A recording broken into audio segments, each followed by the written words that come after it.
नमस्कार मित्रों, आज का हमारा विषय है शिक्षा मनोविज्ञान फर्स्ट ग्रेड इकाई फर्स्ट शिक्षण अधिगम में मनोविज्ञान का महत्व।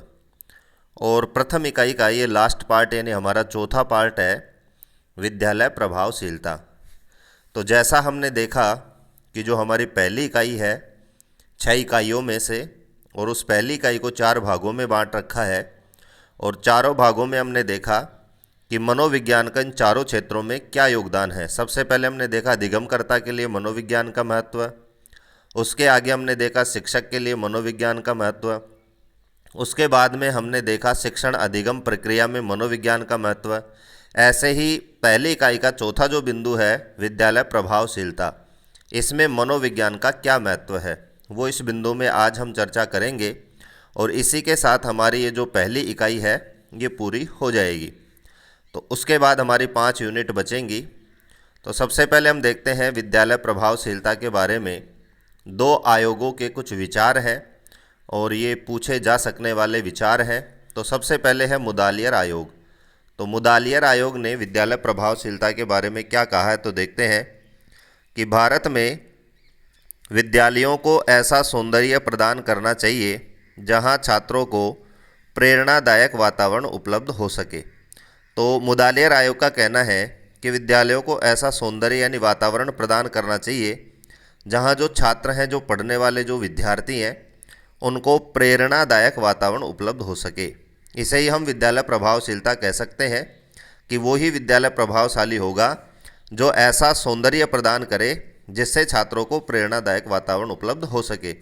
इसको आपको याद रखना है कि ये जो विद्यालय प्रभावशीलता की जो परिभाषा है वो किसने दी थी, तो हमारा जवाब होगा मुदालियर आयोग। उसके बाद हम देखते हैं कि विद्यालय भवन ऐसा संपूर्ण परिवेश एवं सहज पर्यावरण प्रदान करने की सुविधा से युक्त हो जहां छात्र की मुस्कान व उछल कूद को बनाए रखा जा सके। उसी को दूसरी भाषा में ये कह रहे हैं कि विद्यालय का ऐसा संपूर्ण परिवेश और सहज यानी सरल पर्यावरण यानी वातावरण उपलब्ध करे जिससे जो छात्र हैं, वहाँ जो अध्ययन करने वाले जो छात्र हैं, उनकी मुस्कान भी बनी रहे और उनकी जो उछल कूद है, उनके जीवन में जो उमंग है वो भी बरकरार रखी जा सके। ऐसा वातावरण विद्यालय को उपलब्ध करवाया जाना चाहिए। और आगे लिखते हैं कि विद्यालय छात्र के बहुआयामी व्यक्तित्व को बनाए रखने का साधन सिद्ध होना चाहिए। यानी विद्यालय को ऐसा प्रभावशाली होना चाहिए कि वो आयामी व्यक्तित्व को बनाए रख सके और उसका जो सर्वांगीण विकास है विद्यार्थी का वो हो सके। तो ये जो परिभाषा, ये जो विचार है वो कोठारी आयोग ने दिए हैं। तो दोनों जो आयोग हैं वो शिक्षा के क्षेत्र में महत्वपूर्ण आयोग रहे हैं, कोठारी आयोग और मुदालियर आयोग। तो विद्यालय के बारे में इन्होंने दोनों ने ही बहुत ही ज़बरदस्त परिभाषा दी है और दोनों की दोनों जो परिभाषाएं, जो विचार हैं वो मैंने इस वीडियो के स्टार्ट में ही आपको बताए हैं। और ये पूछा भी गया एक बार प्रश्न मुदालियर आयोग वाला, इसीलिए मैंने मुदालियर आयोग के साथ साथ कोठारी आयोग का भी जो विद्यालय प्रभावशीलता से जो संबंधित विचार हैं वो यहाँ पर शामिल किया है। अब उसके बाद में हम देखते हैं कि विद्यालय के जो संसाधन हैं उनकी बात करते हैं। स्कूल मैनेजमेंट में भी ये बिंदु हमने पढ़ा था, वहाँ भी हमने देखा था। तो यहाँ हम देखते हैं कि विद्यालय में निम्नांकित 2 प्रकार के संसाधन होते हैं। तो विद्यालय में 2 प्रकार के संसाधन होते हैं, एक होता है मानवीय संसाधन और एक होता है भौतिक संसाधन। तो सबसे पहले हम देखते हैं कि मानवीय संसाधन कौन कौन से हैं, क्योंकि ये जो तथ्यात्मक प्रश्न है उनसे पूछा जाने वाला प्रश्न है कि निम्न में से मानवीय संसाधन कौन सा नहीं है, या फिर निम्न में से मानवीय संसाधन कौन सा है। तो विद्यालय के जो मानवीय संसाधन हैं उसके अंतर्गत आने वाले संसाधन हैं, उनमें एक प्रशासनिक अधिकारी, प्रधानाध्यापक, अध्यापक, कार्मिक, छात्र, अभिभावक, समाज के प्रतिष्ठित व्यक्ति, ये सारे के सारे जो हैं वो विद्यालय के मानवीय संसाधनों में आते हैं। इससे हम निष्कर्ष रूप में भी निकाल सकते हैं कि विद्यालय से संबंध रखने वाले जितने भी मानव हैं, जितने भी व्यक्ति हैं, वो सारे के सारे मानवीय संसाधनों के अंतर्गत आते हैं। जैसा आप देख सकते हैं कि विद्यालय से संबंध रखने वाले प्रशासनिक अधिकारी भी इसमें आते हैं, प्रधानाध्यापक भी इसमें आता है, अध्यापक भी इसमें आता है, कार्मिक यानी जो वहाँ पर जो कार्य कर रहे हैं, टीचिंग स्टाफ है, नॉन टीचिंग स्टाफ है, वहाँ अध्ययन करने वाले छात्र हैं, अध्ययन करने वाले छात्रों के जो अभिभावक हैं, या फिर विद्यालय से जुड़े हुए समाज के प्रतिष्ठित व्यक्ति हैं, सभी के सभी मानवीय संसाधनों के अंतर्गत आते हैं। उसके बाद हम देखते हैं कि दूसरे प्रकार के जो संसाधन हैं, जैसे भौतिक संसाधन। तो भौतिक संसाधन में कौन कौन से संसाधन आते हैं? जैसे विद्यालय का भवन है, प्रयोगशाला है, पुस्तकालय है, खेल का मैदान है, फर्नीचर है, उद्यान है, छात्रावास है आदि। ये सारे के सारे जो हैं वो भौतिक संसाधनों के अंतर्गत आते हैं। यानी जो भौतिक सुविधा प्रदान करते हैं, जो हमारे अध्ययन में भौतिक रूप से मदद करते हैं, वो सारे के सारे भौतिक संसाधन हैं। जैसे हमने देखा कि जो मानवीय संसाधन है वो इनके बिना अपने कार्य को संपादित नहीं कर सकते। जैसा छात्रों को अध्ययन के लिए हमें एक विद्यालय भवन की भी ज़रूरत होती है, विभिन्न विषयों में प्रयोग करने के लिए प्रयोगशाला भी आवश्यक है, विभिन्न पुस्तकों की व्यवस्था रखने के लिए पाठ्यक्रम से संबंधित या पाठ्येतर विषयों से संबंधित जितनी भी जानकारी प्राप्त करने के लिए एक पुस्तकालय होना आवश्यक है, खेल का मैदान भी आवश्यक है, फर्नीचर जैसे टेबल है, कुर्सी है, उद्यान, छात्रावास आदि सारे के सारे जो हैं वो भौतिक संसाधनों के अंतर्गत आते हैं। आपको सिर्फ इतना याद रखना है कि कौन कौन से तो भौतिक संसाधनों के अंतर्गत आते हैं और कौन कौन से मानवीय संसाधनों के अंतर्गत आते हैं। जैसे मैंने आपको बताया कि इनमें से जो प्रश्न है वो किस तरह से बनेगा, तो आपको याद रखना है कि विद्यालय के भौतिक संसाधन और मानवीय संसाधन के अंतर्गत कौन कौन से संसाधन आते हैं। उसके बाद हम देखते हैं कि जो क्रीड़ांगन और छात्रावास में विद्यार्थी जो पाठ सीखते हैं वह विद्यालय में दिए गए पाठों से 100 गुना उपयोगी होते हैं। यानी जो खेल के मैदान में और छात्रावास यानी हॉस्टल में रहकर जो विद्यार्थी पाठ सीखते हैं, जो शिक्षा ग्रहण करते हैं, वो विद्यालय की कक्षाओं में ग्रहण किए जाने वाली शिक्षा से 100 गुना उपयोगी होती है, यानी ये ज़्यादा कारगर होती है।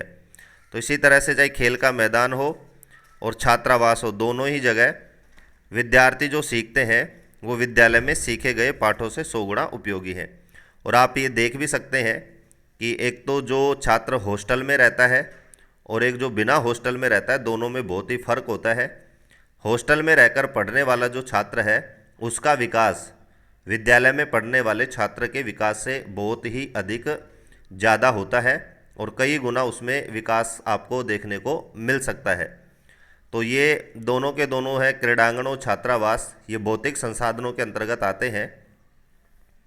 उसके बाद में हम देखते हैं कि हमारा जो टॉपिक का नाम ही है कि विद्यालय को प्रभावशाली बनाने में मनोविज्ञान का महत्व है, कि विद्यालय को प्रभावशाली बनाने में मनोविज्ञान किस तरह से अपना जो रोल है, अपनी जो भूमिका है वो निभाता है। जैसा हमने देखा है कि इससे पहले जो 3 पॉइंट थे उनमें भी मनोविज्ञान का बहुत महत्व है। उसी तरह से हमारा मेन जो बिंदु है इस यूनिट का वो यही है कि विद्यालय को प्रभावशाली बनाने में मनोविज्ञान का क्या महत्व है।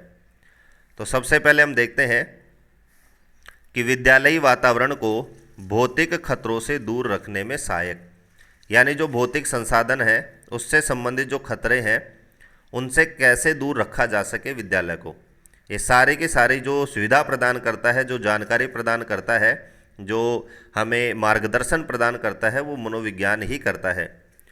जो ये देखो बहुत ही महत्वपूर्ण बिंदु है कि उद्देश्यपूर्ण व व्यावसायिक वातावरण के निर्माण में सहायक, यानी विद्यालय का जो पाठ्यक्रम है, विद्यालय में जो हम अध्ययन करवा रहे हैं उसको उद्देश्यपूर्ण और व्यावसायिक वातावरण में कैसे पढ़ाया जाए, किस तरह से विद्यालय का वातावरण ऐसा निर्मित किया जाए कि वो एक उद्देश्यपूर्ण हो और व्यावसायिक हो। इस वातावरण के निर्माण में भी मनोविज्ञान हमारी मदद करता है। स्टाफ को जिम्मेदारियों से अवगत कराने में सहायक, यानी जो वहाँ पर जो कार्यरत जो स्टाफ है उनकी क्या क्या जिम्मेदारी होनी चाहिए और किस तरह से वे अपनी जिम्मेदारियों को पूरी कर सकते हैं या किस तरह से उन्हें अपनी जिम्मेदारियों को पूरा करना चाहिए, इन सब बातों से अवगत कराने भी मनोविज्ञान मदद करता है। छात्रों को करके सीखने पर बल देता है। अकादमिक उन्नति के नियमित आकलन में सहायक, यानी जो अकादमी है, जो संस्था है, जो विद्यालय है, उसने क्या क्या उन्नति की है, इसका नियमित आकलन किस तरह से रखा जाए, इसका रिकॉर्ड संधारण किस तरह से किया जाए, इसमें भी मनोविज्ञान विद्यालय को प्रभावशाली बनाने में मदद करता है। विद्यालय व अभिभावकों के मध्य सकारात्मक माहौल के निर्माण में सहायक, यानी जब तक विद्यालय और अभिभावकों में पॉजिटिव वातावरण नहीं होगा, माहौल नहीं होगा, तो हमारे जो शिक्षण अधिगम प्रक्रिया है वो संपादित नहीं होती है। तो विद्यालय और अभिभावकों के मध्य मधुर, सौहार्दपूर्ण और सकारात्मक माहौल, वातावरण किस तरह से निर्माण किया जा सकता है, ये सब चीज़ें भी हमें मनोविज्ञान अच्छी तरह से बताता है। प्रधानाचार्य को सफल नेतृत्वकर्ता बनाने में सहायक, यानी वो ही विद्यालय सफल हो सकता है जहाँ का जो संस्था प्रधान है वो सफल हो।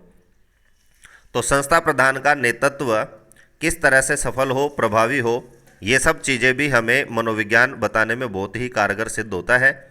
तो यदि कोई प्रधानाचार्य है और वो मनोविज्ञान का अध्ययन करता है, नियमित रूप से उसके सिद्धांतों को और विधियों को अपनाता है, तो वो एक सफल नेतृत्वकर्ता के रूप में उभर कर आ सकता है। और यदि प्रधानाचार्य एक सफल नेतृत्वकर्ता होता है तो वहाँ की जो भौतिक सुविधा हो या फिर मानवीय संसाधन हो, वो सभी के सभी उसके अनुसार बहुत ही अच्छी भूमिका निभाते हैं, विद्यालय के हित में अच्छा कार्य करते हैं। तो प्रधानाचार्य को सफल नेतृत्वकर्ता बनाने में भी मनोविज्ञान की बहुत महत्वपूर्ण भूमिका है। लास्ट जो विद्यालय को प्रभावशाली बनाने में मनोविज्ञान मदद करता है वह है कि सर्वांगीण विकास के लिए सह शैक्षिक गतिविधियों के संचालन में सहायक, कि जो शिक्षा के साथ साथ जो गतिविधियाँ संपादित होती हैं विद्यालय में, वो किस तरह से सर्वांगीण विकास में मदद कर सकती हैं छात्रों के, विद्यार्थियों के, इस चीज़ को बताने के लिए कौन कौन सी विधियाँ अपन अपना सकते हैं, उनका संचालन किस तरह से कर सकते हैं, ये सारी की सारी बातें हमें मनोविज्ञान से अच्छी तरह सीखने को मिल सकती हैं।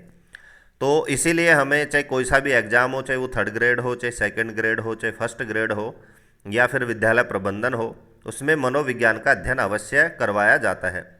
मनोविज्ञान का अध्ययन का मतलब सिर्फ परीक्षा में पास होना नहीं है, बल्कि छात्रों को किस तरह से समझाया जा सकता है, सकारात्मक माहौल किस तरह से निर्मित किया जा सकता है, और छात्रों को उद्देश्यपूर्ण प्रक्रिया से कैसे उसको समझाया जा सकता है। इस तरह से जो सारी जानकारी है विद्यालय से संबंधित, छात्र से संबंधित, शिक्षक से संबंधित, अभिभावकों से संबंधित, सारी की सारी जो जानकारियां हैं, किसके साथ कैसा व्यवहार करना चाहिए, कक्षा का वातावरण कैसा होना चाहिए, इन सब में शिक्षा मनोविज्ञान हमारी मदद करता है। इसीलिए कहा जाता है कि जब से शिक्षा में मनोविज्ञान का प्रयोग प्रारंभ हुआ है, शिक्षा में क्रांति आई है।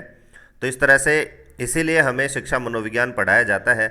तो आप देख सकते हैं कि शिक्षा के क्षेत्र में विद्यालय को प्रभावशाली बनाने में मनोविज्ञान किस तरह से हमारी मदद करता है। ये सारे के सारे बिंदु बहुत महत्वपूर्ण हैं।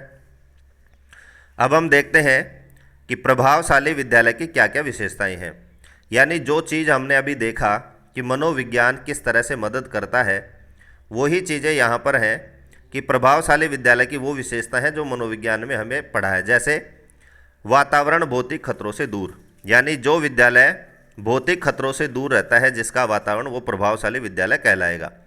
और भौतिक खतरों से दूर वातावरण निर्मित किससे किया जा सकता है? मनोविज्ञान से। वातावरण उद्देश्यपूर्ण व व्यावसायिक, यानी जो प्रभावशाली विद्यालय है उसका वातावरण उद्देश्यपूर्ण और व्यावसायिक होता है। प्रभावशाली विद्यालय का जो स्टाफ है वो जिम्मेदार होता है।